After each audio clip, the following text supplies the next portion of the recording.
Our severe weather outbreak this past April that produced over a dozen tornadoes was historic for both their power and their quantity.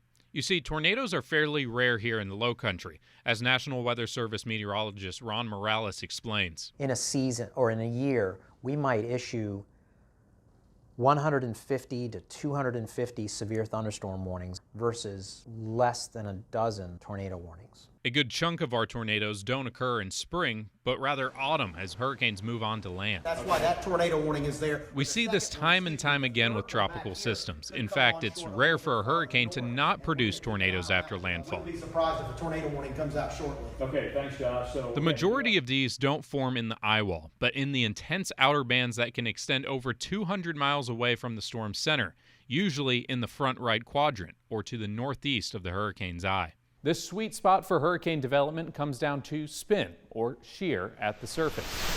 At the surface, we're battered with strong southeast winds as the storm's bands circulate counterclockwise. But higher up in the atmosphere, the wind comes at nearly the opposite direction. This vertical wind shear only increases after landfall as winds at the surface slow down due to friction over land, increasing that tornado threat. Spin-ups can happen quickly, so be alert and be ready to move to your established safe space. Thankfully, these tornadoes are short-lived and generally weak compared to the springtime supercells like the Lowcountry experienced this year. So while tornadoes pose a much smaller and much more isolated risk compared to the wind and rain in tropical systems, they're still worth planning for, especially in tropical systems that crash into the Florida Panhandle and move north, placing us in that front right quadrant.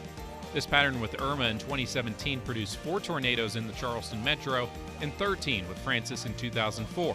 Both of which weakened to tropical storms by the time they reached us. And even the potential for isolated tornadoes coming in with these bands. But right now, there's the